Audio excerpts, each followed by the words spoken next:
Seja bem-vindo ao dia 18 de maio. Nesse mês de maio, temos 31 dias no mês. O livro de Provérbios tem 31 capítulos. Então estamos nessa série que se chama Provérbios e Trabalho, dando um enfoque para as questões do trabalho a partir da leitura do livro de Provérbios. Sendo dia 18, nós vamos ler Provérbios capítulo 18 hoje. E colocamos esse título aqui, O Prumo do Trabalho. Você sabe o que é um prumo? Prumo é uma ferramenta utilizada pelo marceneiro, pelo pedreiro, para fazer com que uma superfície fique alinhada. Pode ser usada para corrigir uma parede, para corrigir uma, uma mesa. Então, o prumo é uma ferramenta para fazer o alinhamento, para corrigir o alinhamento de uma parede, de um objeto. Então, nós colocamos aqui em Provérbios 18 o prumo da palavra, porque a palavra, quando ela é bem dita no tempo certo e quando ela tem alinhamento, a sua comunicação tem um alinhamento com a verdade, com a correção, com a honestidade, com a justiça, com o respeito, com o bom tratamento, você vai mais longe. Então, o tema de hoje é o prumo da palavra, integridade e alinhamento na comunicação. Vamos para o bloco 1. Nós dividimos a leitura de Provérbios 18 em 5 blocos. Vamos entrar no bloco 1, que nós colocamos esse título aqui, O Isolamento e a Cegueira do Orgulho. Nós vamos ler os versículos 1 ao versículo 3. Então, o texto-chave. Quando você abre Provérbios 18, no verso 1 e 2, está escrito assim: O que se isola busca o seu próprio desejo e rebela-se contra toda a verdadeira sabedoria. Esse é o versículo 1. E aí o versículo 2 diz assim: O tolo não tem prazer no entendimento, mas apenas em revelar o que pensa. Então, usando o pano de fundo da marcenaria, quem está acompanhando aqui a série sabe que nós estamos usando a figura como pano de fundo para as nossas explicações, o trabalho da marcenaria. Então, usando o pano de fundo da marcenaria, na oficina, o marceneiro que se recusa a usar o prumo, a trena ou o esquadro, porque confia demais no próprio olho, acaba estragando a madeira. Ele se isola nos seus próprios métodos e rejeita os padrões testados pelo tempo. Então, aquele marceneiro que diz assim: Eu confio no meu taco, eu confio nos meus olhos, eu não preciso do prumo, não preciso da trena nem do esquadro, vou fazer a olho e com as mãos e vai dar certo. Ele não se sujeita aos métodos corretos do trabalho. Ele acaba estragando o seu trabalho. Então aqui nós temos uma visão teológica. Qual a visão teológica? Deus nos projetou para a cooperação e prestação de contas mútua. O isolamento deliberado é uma expressão de orgulho espiritual e autossuficiência. Isso é uma autoidolatria. Eu sou bom. Eu sou o meu próprio ídolo, onde o indivíduo fecha os ouvidos para o conselho divino e humano, a fim de satisfazer seus próprios caprichos. Então, aquela pessoa que se isola, ela busca a sua autossuficiência. Ela pensa que sabe tudo e pensa: eu não preciso de ninguém. Isso remete a um orgulho espiritual e uma autossuficiência. Quem se isola e busca fazer apenas aquilo que quer, do jeito que quer, na hora que quer e como quer, acaba errando. A sabedoria está em reconhecer que precisamos de Deus e que precisamos dos outros. E precisamos usar as ferramentas necessárias para fazer o nosso trabalho, tanto o nosso trabalho espiritual quanto o nosso trabalho profissional. Agora, aplicação prática no trabalho. No ambiente corporativo ou no empreendedorismo, o profissional ilha, aqui entre aspas, profissional ilha é aquele profissional que é como uma ilha. Ele faz tudo sozinho, não se comunica com ninguém, fica isolado. O profissional ilha é um perigo. É o líder que não aceita o feedback, não aceita o retorno dos colegas, dos subordinados, para que ele possa melhorar. É o sócio que toma decisões sem consultar ninguém, ou o colaborador que esconde erros por orgulho. Quem não tem prazer em entender, em escutar, mas apenas em impor a sua opinião, quebra a engrenagem da equipe e sabota o próprio negócio. Então, vamos ler os versos 1 ao 3 para entender esse bloco que se chama o isolamento e a cegueira do orgulho.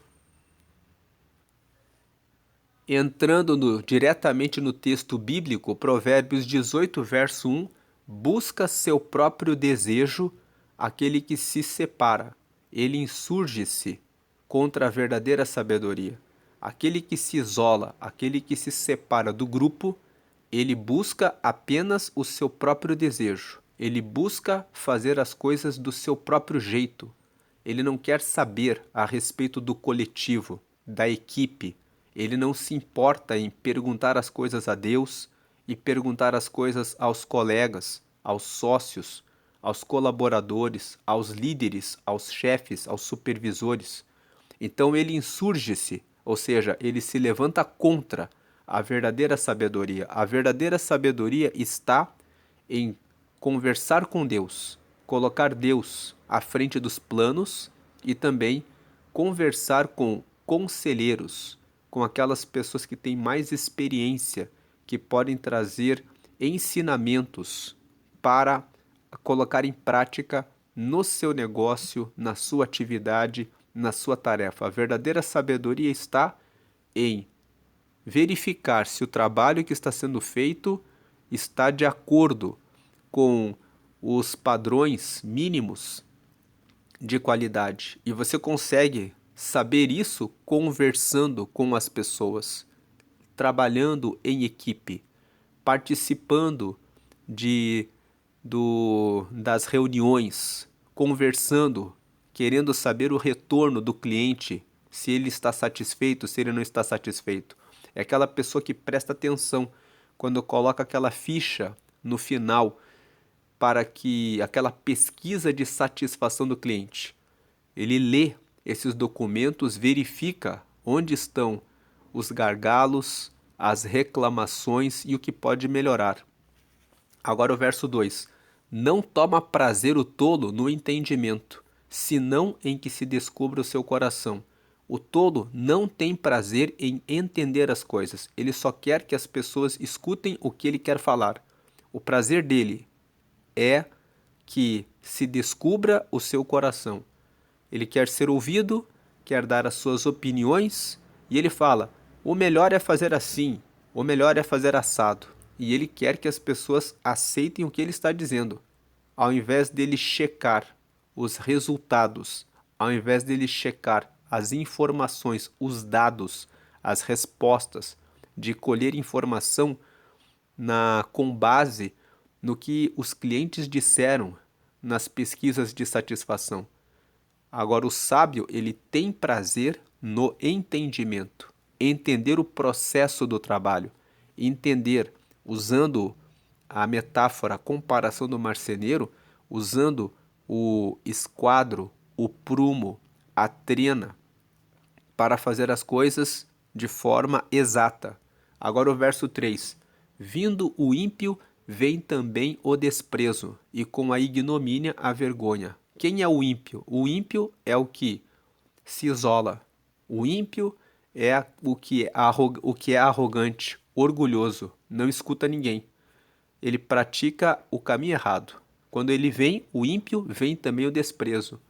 Vem também o mal. O ímpio faz um mau trabalho, ele recebe o desprezo pelo seu trabalho. E com a ignomínia, a vergonha. Ignomínia é fazer aquilo que não é certo, é fazer o mal. Aquele que faz o mal, ele passa a vergonha. Então, essa é a primeira parte, o primeiro bloco de Provérbios 18. O isolamento e a cegueira. Aquele que se isola não enxerga, não percebe o seu erro. Agora, aquele que compartilha o seu trabalho, observa os métodos, realiza o trabalho em conjunto, presta atenção no retorno, no feedback dos clientes, dos colaboradores e dos sócios, trabalha em equipe, entende que o serviço dele é para servir o outro e o outro é que dá a resposta se está bom ou se não está, se atende ou não às suas necessidades, esse está ligado à verdadeira sabedoria. E essa sabedoria aqui se aplica em tudo, não é só no trabalho.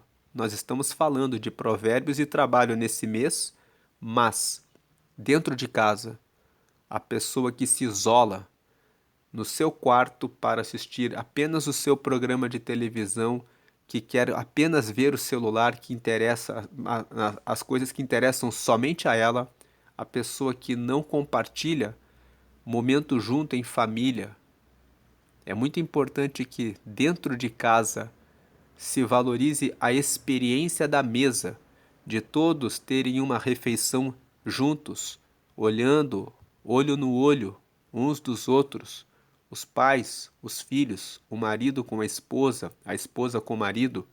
Essas interações são fundamentais para alimentar a saúde emocional da família e também para alimentar a saúde emocional, sentimental de todas as pessoas de casa. Essa saúde emocional e sentimental dentro de casa, com a união e também o feedback sobre o que podem melhorar dentro de casa, quando existe liberdade para as pessoas dentro da família conversarem a respeito do que podem melhorar, onde podem crescer, colabora no trabalho, porque o trabalho é uma extensão daquilo que acontece dentro de casa. E também, quando a pessoa não se isola, mas ela se alinha com Deus, ela reserva o seu tempo de comunhão, de relacionamento com Deus. Cada pessoa tendo seu próprio relacionamento com Deus individual, ela recebe a visão do alto, a visão que Deus tem para a sua vida, até uma visão a respeito do que ela pode melhorar no seu relacionamento conjugal, no seu relacionamento com os filhos, no seu relacionamento com os pais, no relacionamento com os colaboradores, com os sócios. Quando temos um momento de comunhão com Deus, Deus traz a visão do alto, a visão que nos ajuda a tomar decisões melhores. Por isso, é importante não ficar isolado, não pensar que é autossuficiente, que consegue resolver tudo sozinho, que consegue resolver tudo sozinha. A autossuficiência é um perigo, o isolamento é um perigo. O isolamento e a autossuficiência, o orgulho da autossuficiência, geram a cegueira, que impede de perceber, de enxergar, de ver o que pode ser melhorado. Agora vamos para o bloco 2, que fala sobre o fluxo das palavras e o peso delas. Existe um fluxo nas palavras, existe um peso nelas. Vamos o texto-chave aqui. O verso 4 diz assim: as palavras da boca do homem são águas profundas. Depois o verso 6 diz assim: as palavras do tolo entram na contenda. Então o tolo ele entra em contendas. E o verso 21 diz assim: a morte e a vida estão no poder da língua. O que bem a utiliza comerá do seu fruto. Então, 3 versículos aqui. O verso 4: as palavras da boca do homem são águas profundas. O que quer dizer isso? Quando alguém fala alguma coisa, ela fala o que ela está pensando. Ela fala o que está no coração dela. Então, se você prestar muita atenção nas palavras que as pessoas falam, você pode descobrir o que ela carrega no coração. Se uma pessoa está xingando outras pessoas, ela mostra que lá no profundo ela está com feridas, está carregada de mágoas, de dores. Ela precisa de ajuda. Se uma pessoa é agradável, ela fala boas palavras, então você pode perceber que a pessoa está bem. Às vezes, a pessoa fala boas palavras, mas a forma como ela fala, o tom que ela fala, permite que você descubra que, na verdade, ela está escondendo alguma coisa. Às vezes a pessoa está falando boas palavras, mas você percebe pelo tom que ela está triste. Você percebe pelo tom que ela está preocupada com alguma coisa. Então, ouvir as pessoas com atenção permite que você atenda e responda melhor às pessoas. Então, nesse bloco 2, o fluxo e o peso das palavras. Conforme a pessoa fala, você consegue entrar na profundidade do coração da pessoa. As palavras da boca do homem são águas profundas. Prestando atenção, você percebe o que a pessoa precisa, o que a pessoa necessita. Agora, indo para o verso 6. As palavras do tolo entram na contenda. O tolo, ele entra em discussão. A discussão não resolve nada. Ela só gera mais violência, xingamento e problemas. Se um cliente está insatisfeito e diz: esse serviço aqui não presta, esse produto aqui é uma porcaria, então é necessário ouvir e perguntar o que exatamente não serviu para você. Fazer anotação, ser humilde, dizer assim: vamos corrigir esse erro, vamos melhorar o atendimento. Agora, o tolo, ele entra na contenda. E o versículo 21, a morte e a vida estão no poder da língua. O que bem a utiliza comerá do seu fruto. Então, a morte e a vida estão no poder da língua. Conforme o que você fala, você traz morte ou você traz a vida. Quem utiliza bem as suas palavras, comerá do seu fruto. Então aqui o pano de fundo da marcenaria. Usando a marcenaria, o trabalho da marcenaria como um exemplo aqui. As palavras são como as ferramentas de corte, os formões e as goivas. Se forem usadas com precisão pelo mestre, elas esculpem detalhes belíssimos. Se forem usadas sem controle ou de forma cega, lascam a madeira preciosa e arruinam todo o trabalho. É importante cuidar do fluxo das palavras e medir o peso das palavras. Então, a visão teológica aqui desse bloco 2. O falar humano carrega peso eterno. Nossas palavras revelam o estado do nosso coração diante de Deus e funcionam como sementes. O texto bíblico estabelece uma lei espiritual de colheita. O fruto daquilo que sai da nossa boca é o que alimentará a nossa alma, para a vida ou para a morte. Então, aqui na visão teológica, quando você abre a boca e fala algo ruim, os seus próprios ouvidos escutam essas coisas ruins. E você escutando, isso vai para o seu cérebro. E o seu cérebro processa aquilo como sementes. Você fala: eu não consigo, eu não sou bom o suficiente, eu nunca vou dar certo. O seu ouvido escuta. Você fala, o seu ouvido ouve, o seu cérebro processa. Realmente, eu não sirvo para nada. Então, as palavras que você fala são sementes. Use a razão, a sabedoria, a inteligência, o conhecimento a respeito do peso da palavra, faz que você entenda a partir de hoje que eu posso não saber, mas eu posso aprender. Eu posso não estar pronto agora, mas eu posso me preparar. Então diga: eu vou me preparar, eu vou melhorar, eu vou vencer. Eu sei que posso todas as coisas naquele que me fortalece. Dizendo palavras que são positivas, otimistas e dizendo: você pode reconhecer, hoje eu não estou pronto, mas eu vou fazer tudo que eu precisar para ficar pronto, para melhorar.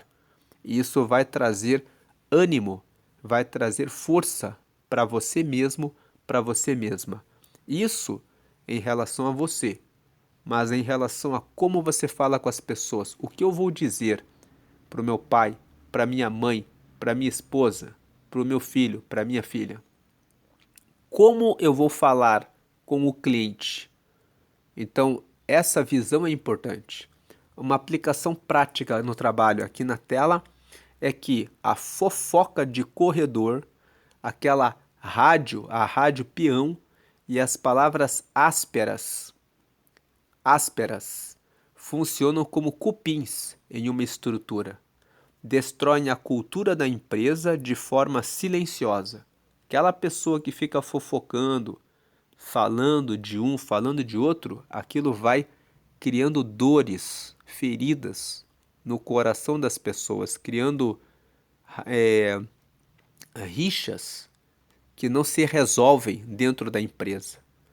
Nunca participe dessas conversas da rádio peão, aquelas pessoas que não lideram. O peão, ele não lidera, ele não pensa o que ele está fazendo. Pense no que você está fazendo. O profissional sábio usa a comunicação para alinhar expectativas. Então aqui, o segundo parágrafo aqui no final aqui da tela, o profissional sábio usa a comunicação, ele usa as palavras para alinhar expectativas, trazer clareza em contratos, dar feedbacks construtivos e motivar.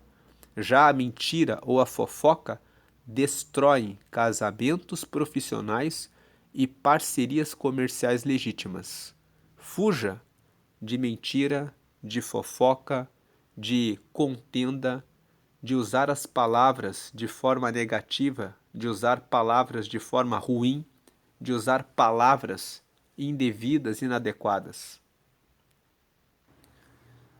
Entrando aqui no texto de Provérbios 18 na Bíblia, lendo o verso 4: águas profundas são as palavras da boca do homem, e ribeiro transbordante é a fonte da sabedoria. Então, pelas palavras, você conhece o que se vai no coração da pessoa, e o ribeiro transbordante é a fonte da sabedoria. Que você tenha a sabedoria como fonte, para que você possa transbordar palavras boas. Verso 5: não é bom ter respeito à pessoa do ímpio, para derribar o justo em juízo. Então o verso 5 está dizendo: seja justo nos seus relacionamentos. Se o ímpio fez o mal, ele deve ser advertido, ele deve ser demitido, ele deve ser cortado do seu vínculo de amizades, do seu vínculo contratual, do seu vínculo de pessoas para contratar. E o verso 6: os lábios do tolo entram na contenda e a sua boca brada por açoites. Então o tolo, ele entra na contenda. O verso 7: a boca do tolo é a sua própria destruição, e os seus lábios um laço para a sua alma. Então nós vemos que o tolo, ele usa as palavras para a própria destruição. Os seus lábios um laço para a sua alma. Verso 8: as palavras do linguareiro são como doces bocados, e elas descem ao íntimo do ventre. O fofoqueiro, ele parece que fala quando ele fala de uma forma atraente. Você viu o que está acontecendo com tal pessoa? Aquilo chama atenção. Corra, fuja, porque parece que é bom vocês ficar sabendo a respeito daquela informação. Elas descem até o íntimo do ventre. Por que as pessoas escutam fofoca? A fofoca, ela veio, as pessoas escutam a fofoca porque as pessoas estão sempre procurando saber informações para se proteger. Então, quando alguém vem e fala, você viu o que está acontecendo aqui? As pessoas escutam porque elas querem saber uma informação. Elas querem ter conhecimento se existe algum perigo, se existe alguma coisa perigosa, se existe alguém que de repente está mal e que pode fazer o mal para ela. Então é por isso que quando vem um linguareiro, um fofoqueiro, aquilo chama a atenção. Mas depois que você escutou aquilo que a pessoa falou, se você percebe que é fofoca, você tem que tomar uma decisão. Eu passo isso para frente ou eu descarto isso? Porque isso que essa pessoa falou é só uma calúnia, uma fofoca. E agora que eu vejo que essa pessoa sempre faz isso, eu tenho que prestar atenção em relação a essa pessoa. Então, o certo, como que você sabe se uma pessoa é linguaruda, fofoqueira? Você precisa dar lugar, conversar com essa pessoa algumas vezes. E aí quando você percebe que o padrão daquela pessoa sempre é trazer uma fofoca, aí você já fica alerta, atento em relação ao que aquela pessoa diz. O verso 8 diz assim: as palavras do linguareiro são como doces bocados, e elas descem ao íntimo do ventre. Não deixe a fofoca descer no íntimo do ventre. Não deixe a fofoca entrar em você. Selecione, esteja sempre prestando atenção no que falam para você. Não seja uma pessoa que repassa tudo o que você recebe. Quando alguém fala alguma coisa para você, processe, use o seu pensamento. Eu passo isso para frente ou eu descarto isso? Não deixe descer no íntimo do ventre. Descarte tudo que não presta. E agora, indo para o verso 21, que nós lemos: a morte e a vida estão no poder da língua, e aquele que a ama, aquele que cuida muito bem do que fala, presta bem atenção, comerá do seu fruto. Então esse é o bloco 2, que fala sobre o fluxo e o peso das palavras. As palavras são muito importantes.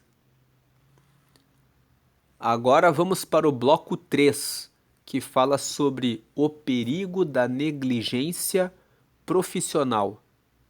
Isso está no verso 9. Então o texto-chave é o verso 9, que diz assim: o que é negligente no seu trabalho é irmão do que é destruidor. Então quem é negligente no seu trabalho, ele tem o destruidor como seu irmão. Ele anda de braços dados com o destruidor. Então, usando o pano de fundo da marcenaria, é aquele assistente de carpintaria que faz um encaixe frouxo, passa pouca cola ou usa madeira verde, sabendo que vai empenar depois. Ele acha que ninguém vai ver, mas o móvel vai quebrar na mão do cliente. Então, aquele assistente que não passa cola suficiente, ele é negligente. Ele pensa assim: se eu passar aqui bem rapidinho a cola, ninguém vai ver. Já é suficiente para secar a peça. Mas aquela falta da cola com detalhe vai fazer o móvel estragar mais rápido na mão do cliente. É aquele que usa madeira verde, sabendo que ela vai empenar. É aquele que, na hora de colocar o encaixe, ele não parafusa com atenção. Aquele que é negligente, o verso 9, lendo aqui a texto-chave mais uma vez: o que é negligente no seu trabalho é irmão do que é destruidor. Tem uma outra versão que diz que o que é negligente no seu trabalho é irmão do desperdiçador. Ele desperdiça o trabalho, desperdiça o tempo de serviço. Vale a pena você fazer as coisas de forma negligente? Estudar de forma negligente, sem atenção? Ou é melhor você ter foco no que você faz? É importante você ter foco no que você faz. Muita atenção a tudo que você faz, para que você não refaça. Quando você presta atenção, você não tem retrabalho. Então, aqui a visão teológica. O trabalho foi instituído por Deus e deve ser feito como um ato de adoração. Executar uma tarefa com desleixo ou preguiça não é apenas uma falha técnica, é uma quebra de integridade espiritual. Veja, isso aqui é muito importante. Quando a gente faz o trabalho com relaxo, desonramos a Deus. Deus deu para nós o trabalho para ser bem feito. Isso é uma quebra da integridade espiritual. Então a Bíblia coloca o preguiçoso na mesma categoria daquele que ativamente quebra e destrói as coisas. Quem é preguiçoso, ele é desperdiçador, ou seja, ele está destruindo as coisas, desperdiçando as coisas. Aplicação prática para o trabalho.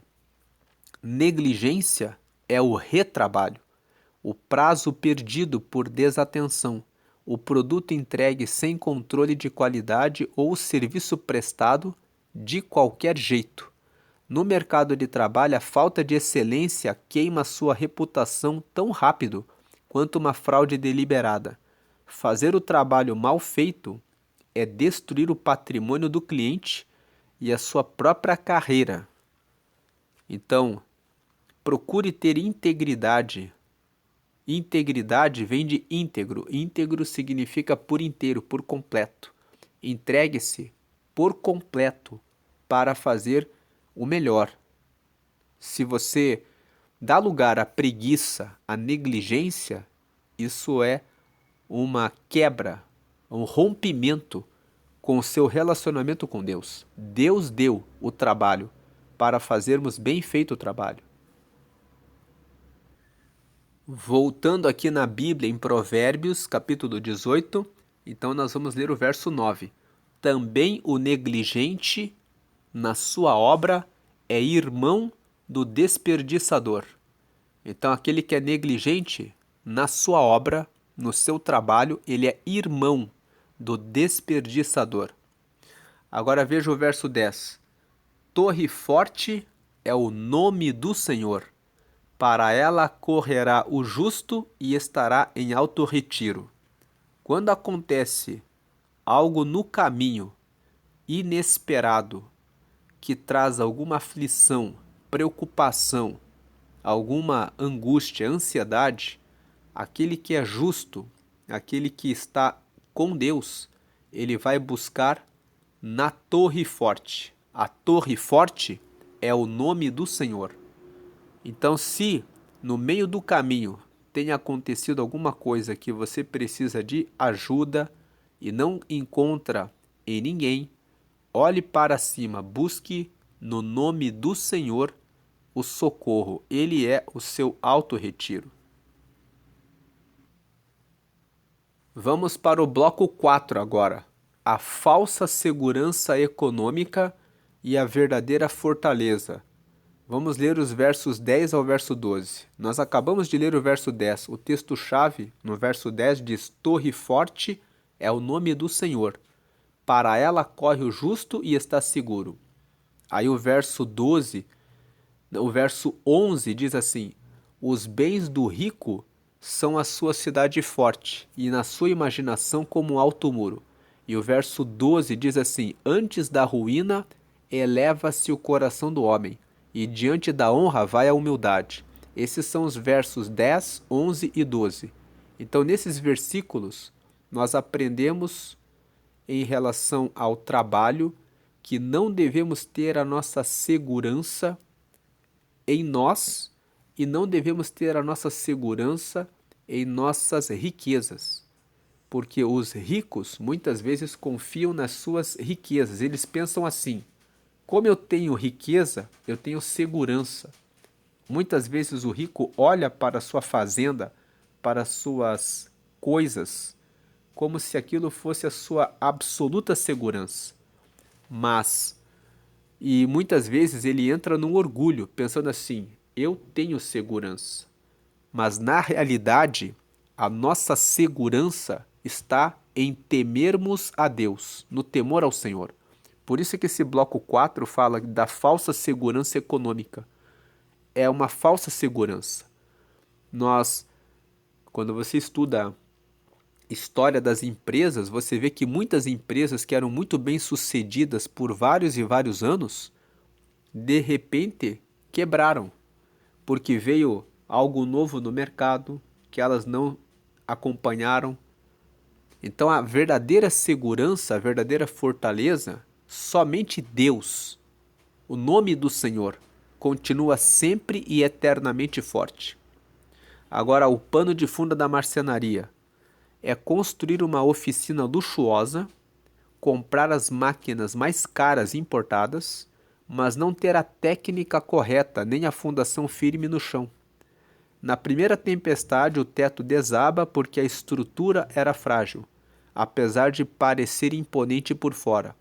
Então é aquela pessoa que monta uma ótima loja, uma ótima confeitaria, uma ótima panificadora, mas a pessoa não domina todos os processos daquele trabalho, ou às vezes ela tem esse domínio, mas ela não tem a sua confiança no Senhor. Ela não confia em Deus. Ela criou aquele plano sem ter consagrado aquilo a Deus, sem saber exatamente por que ela está naquele ramo de negócio. Uma pessoa que começa um negócio, mas ela não tem aquela paixão, aquele amor por aquela atividade, logo ela se cansa. Mesmo que a pessoa aprenda todas as técnicas, ela fica ali no mercado 6 meses, 1 ano, 2 anos, mas depois, com o tempo, ela fica enfastiada, ela fica cansada, ela fala assim: entrei nesse negócio, até dá dinheiro, mas eu estou insatisfeito. Estou trabalhando com isso. Eu não sei se você conhece alguém assim, mas tem aquelas pessoas que começam o negócio, elas até ganham dinheiro, mas elas dizem assim: eu entrei nesse ramo, aprendi tudo para ganhar dinheiro, mas estou insatisfeito, descontente, porque não é isso que eu gostaria de fazer. Então, esse é o tipo de trabalho que a pessoa faz, mas ela não tem satisfação. Por quê? A satisfação dela, ela não buscou uma resposta, um direcionamento do Senhor. O Senhor é que traz a verdadeira fortaleza, não é o dinheiro. O dinheiro traz uma falsa segurança. Você corre o risco de não dar certo o negócio. Você também corre o risco de dar certo e você receber muita riqueza, mas depois, com o tempo, descobrir: não era exatamente isso que eu gostaria de estar envolvido, de estar lidando com isso. Então, a visão teológica, a verdadeira segurança e estabilidade da nossa existência não vem dos recursos tangíveis que acumulamos, não vem daquilo que nós tocamos, mas do caráter e da soberania de Deus. Colocar o dinheiro como um escudo intransponível é uma ilusão idólatra, gerada por um coração que se encheu de orgulho antes da queda. Aplicação prática para o trabalho. O sucesso financeiro pode criar um muro imaginário na mente do empresário ou do profissional, fazendo acreditar que ele é invencível. Isso gera soberba, parar de inovar, maltratar fornecedores, ignorar as mudanças do mercado ou agir de forma antiética achando que o dinheiro compra impunidade. O prumo da sabedoria exige manter a humildade operacional, sabendo que o mercado oscila mas os princípios de Deus permanecem estáveis. Então, os princípios de Deus são sempre os mesmos. Os princípios de Deus são eternos. Aquele que se pauta na palavra de Deus, ele tem fundamento, ele tem a torre forte, ele tem alicerce. Agora, aquele que pensa que a riqueza, o dinheiro, é o seu muro alto, é a sua segurança, ele se ilude. O negócio pode de repente mudar, pode oscilar o mercado, pode haver ciclos econômicos diferenciados. Há alguns anos houve uma pandemia. Muitas pessoas tinham acabado de abrir a sua loja, investiram em conhecimento, em técnica e de repente a sua segurança, a garantia de que iam vender bastante, se o movimento nas ruas fosse o normal, acabou não acontecendo.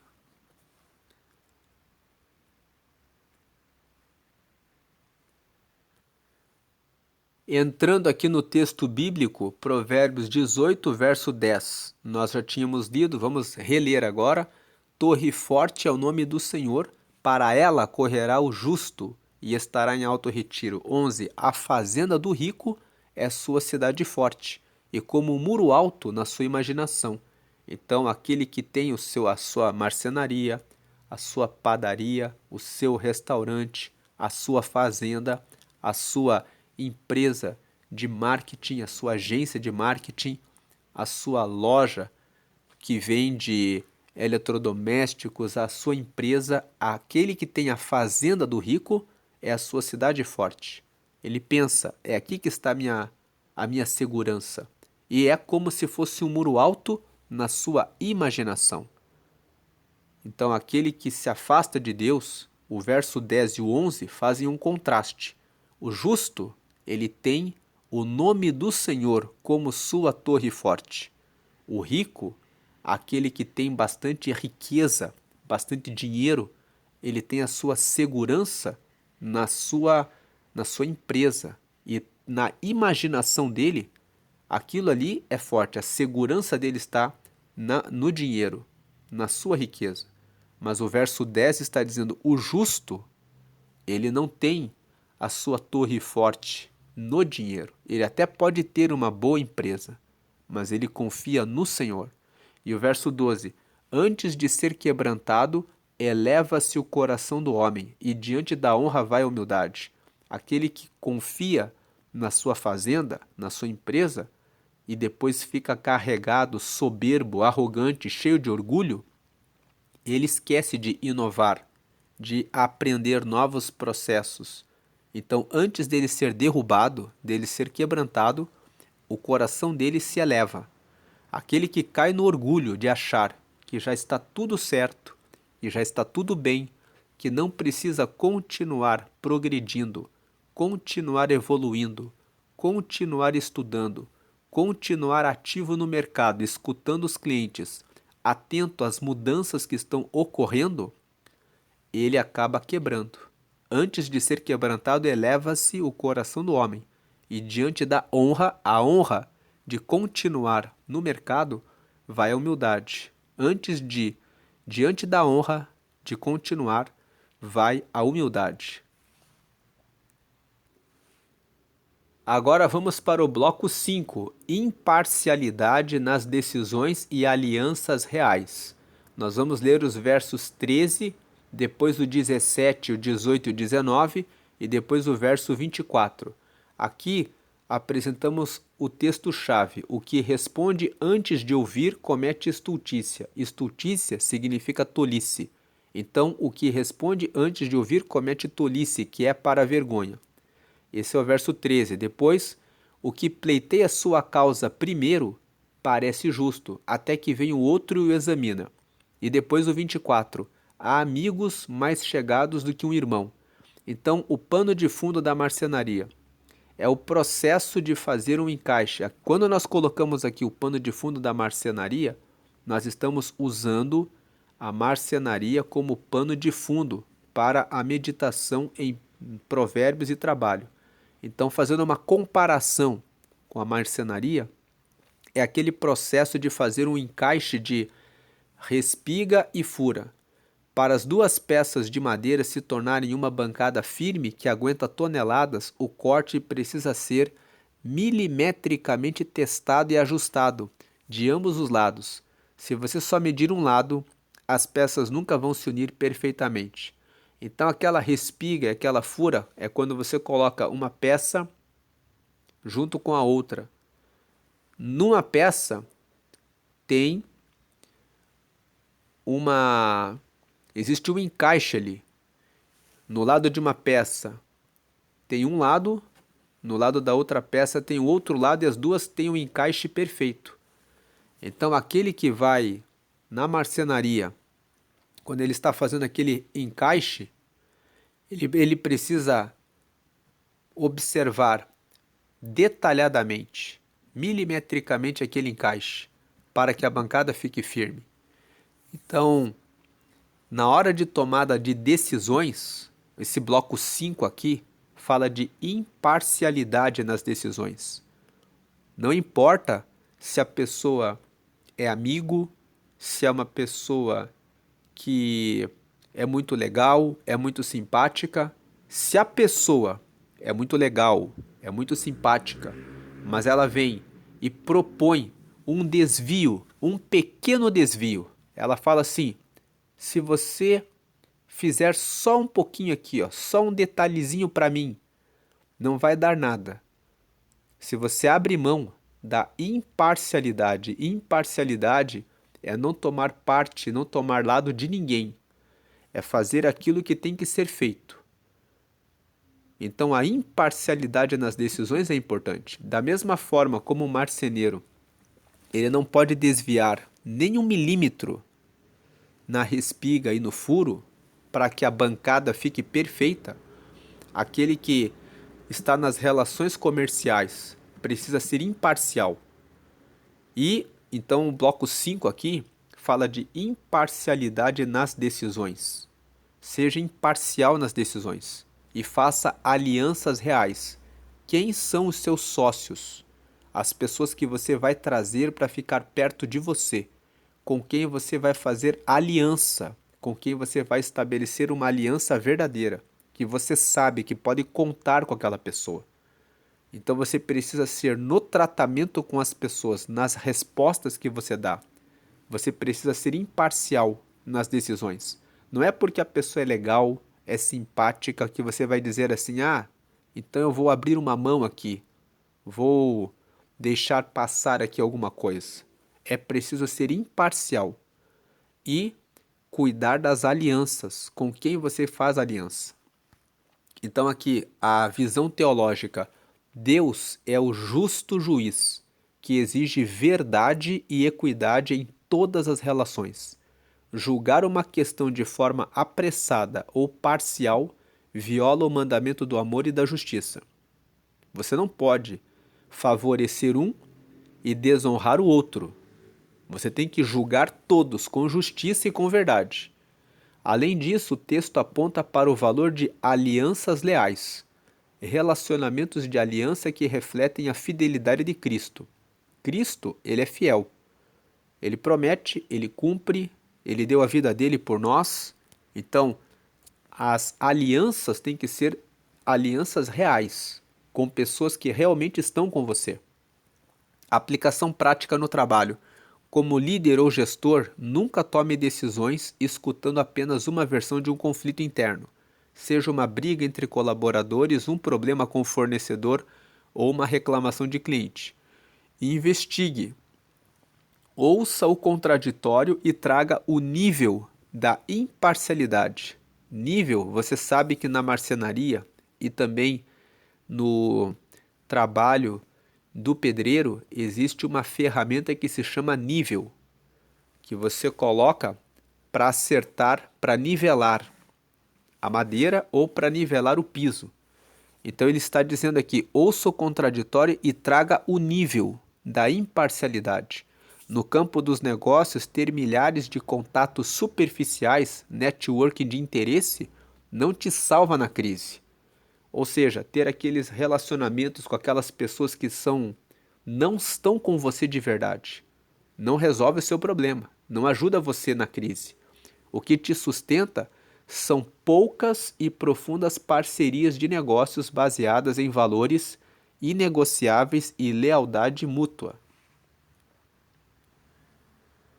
Então, entrando em Provérbios 18, verso 13: responder antes de ouvir é estultice e vergonha. Nunca responda antes de escutar bem, porque responder antes de ouvir é estultícia, é tolice e vergonha. Nós estamos aqui no bloco 5 vendo sobre a imparcialidade nas decisões. Você precisa ser imparcial. Para você ser imparcial, você tem que ouvir bem. Então, antes de responder, escute bem. O verso 13 diz: responder antes de ouvir é tolice, é estultícia e vergonha.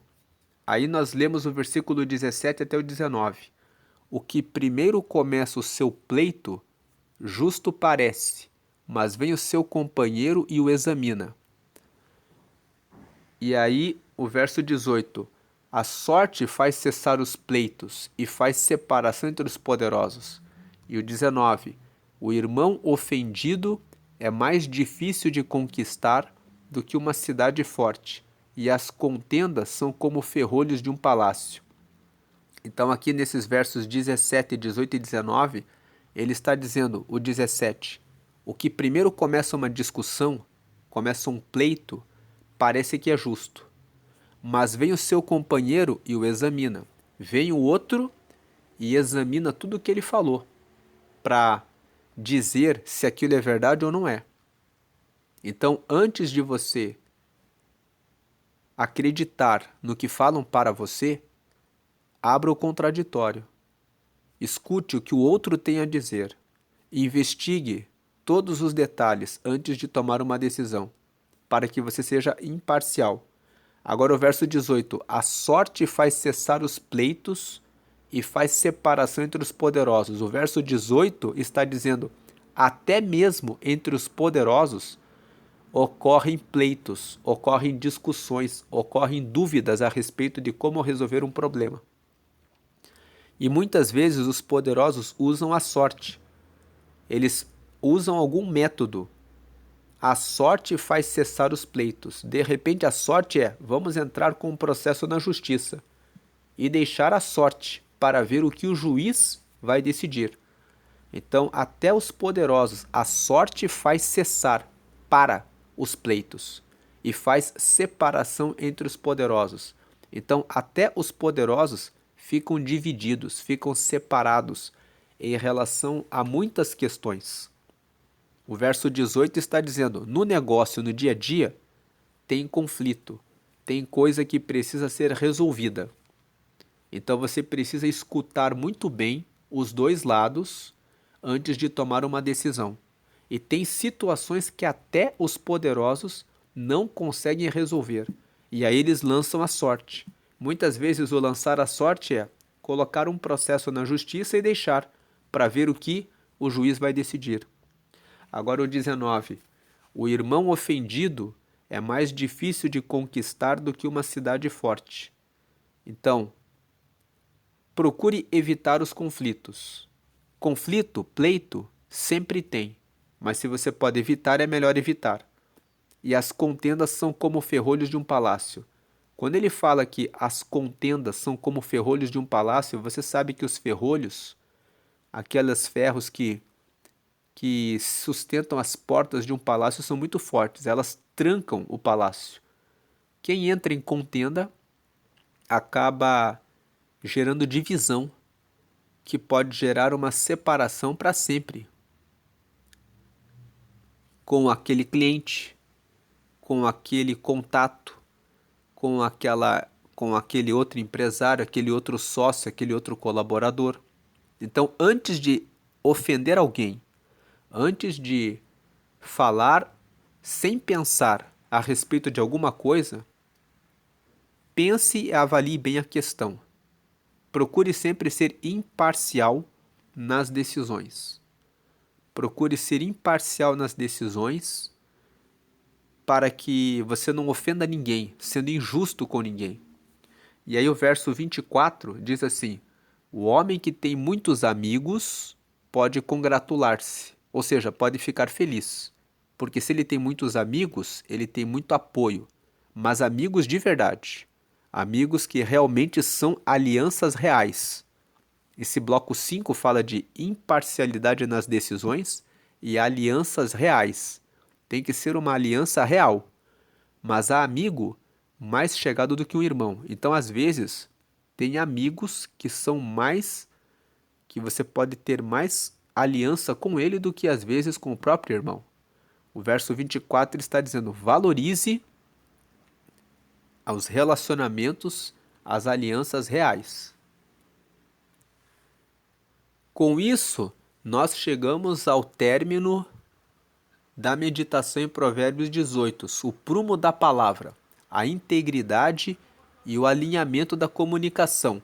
Provérbios 18, nós vimos o bloco 1, os perigos do isolamento e a mente fechada nos negócios, os versos 1 ao 3. Depois nós vimos no bloco 2, a comunicação como ferramenta de vida ou morte no mercado, versos 4, 6, 8, 20 e 21. Depois nós vimos o bloco 3, a negligência profissional como força de destruição, verso 9. Bloco 4, a ilusão da segurança financeira e o valor da humildade, versos 10 ao 12. E depois vimos o bloco 5, a justiça na liderança e a construção de alianças leais, que nós falamos da imparcialidade nas decisões. A imparcialidade nas decisões é a justiça na liderança. Você tem que ser imparcial, justo nas decisões da sua liderança. E você precisa construir alianças leais. Nós lemos os versos 13, 17 até o 19 e o verso 24. Agora voltamos para Provérbios 18 e vamos falar dos versículos que nós não incluímos em nenhum dos blocos. Então, o verso 14 diz assim: o espírito do homem aliviará a sua enfermidade, mas ao espírito abatido quem o levantará? Esse versículo 14 está dizendo: preste muita atenção no ânimo, em como você está emocionalmente. O espírito do homem aliviará a sua enfermidade. Se você cai em uma doença e você tem um espírito forte, você fala assim: eu vou vencer essa doença, você ganha força e melhora mais rápido. Mas ao espírito abatido, quem o levantará? Se você se deixa abater, quem pode ajudar você? Então não se abata. No meio da enfermidade, no meio das situações difíceis, erga o seu ânimo. Verso 15: o coração do sábio adquire o conhecimento, e o ouvido dos sábios busca a ciência. O coração do sábio, veja, o sábio, ele procura saber a respeito da solução do seu problema. Lendo o versículo 14 junto com o versículo 15, podemos dizer que aquele que está doente e que é sábio, ele procura adquirir o conhecimento. Como que eu faço para conseguir vencer essa doença? E o ouvido dos sábios busca a ciência. O ouvido do sábio, ele vai procurar saber a respeito do que ele pode fazer para vencer a doença. Ele não se deixa abater. Agora o verso 16. O presente do homem alarga-lhe o caminho e leva-o à presença dos grandes. O verso 16 está dizendo: quando você tem um problema com alguém, uma discussão com alguém, aconteceu alguma situação ruim, você pode dar um presente. O presente alarga o caminho. O presente estabelece, abre portas para que você conheça novas pessoas, para que você chegue até a presença dos grandes. O presente aqui não é só alguma coisa material que você dá. Às vezes o presente é a sua simpatia, o seu respeito, o procurar a pessoa e mostrar-se disponível para servir aquela pessoa. Isso é um presente. Você se colocar à disposição de alguém pode fazer com que o caminho seja aberto e que você tenha entrada no meio de pessoas grandes. E aí o verso 20: do fruto da boca de cada um se fartará o seu ventre, dos renovos dos seus lábios se fartará. Então esse é mais um versículo que fala que devemos cuidar com o fluxo e com o peso das palavras. O verso 22: o que acha uma mulher, acha uma coisa boa e alcançou a benevolência do Senhor. O verso 22 está dizendo: se você encontrou uma boa pessoa para ter um relacionamento sentimental, isso é muito bom. Ter um marido, ter uma esposa é algo que é bom. Então o verso 22 está dizendo o seguinte: valorize a sua família. O seu relacionamento na família, o seu relacionamento conjugal é muito importante para que você esteja bem emocionalmente, para que você possa cuidar bem do seu negócio. E o verso 23: o pobre fala com rogos, mas o rico responde com durezas. O 23 está dizendo: fuja da pobreza. Se você não buscar a sabedoria, o conhecimento, a inteligência, uma habilidade para servir ao próximo, para que você possa ser útil, você vai ficar o tempo todo pedindo e não vão querer ajudar. Por quê? O pobre é aquele que se entrega à preguiça, é aquele que dá desculpas, é aquele que não quer crescer, é aquele que não quer melhorar, é aquele que reclama de tudo, mas não faz nada. Mas o rico responde com durezas, porque o rico vai responder: faça a sua parte. O rico é aquele que trabalha todo dia, estuda todo dia, faz a sua parte todo dia. Então, para não ouvir o rico respondendo com a dureza, é melhor assumir a responsabilidade pela própria vida. Fuja da pobreza, fuja do vitimismo, fuja da murmuração, fuja da preguiça, fuja da reclamação. Passe a ser rico, passe a ser alguém que resolve, que procura saída, que procura solução, que batalha e que vence. Com isso, nós encerramos a leitura completa de Provérbios 18, apresentando os 5 pontos, os 5 blocos ligados ao tema Provérbios e trabalho.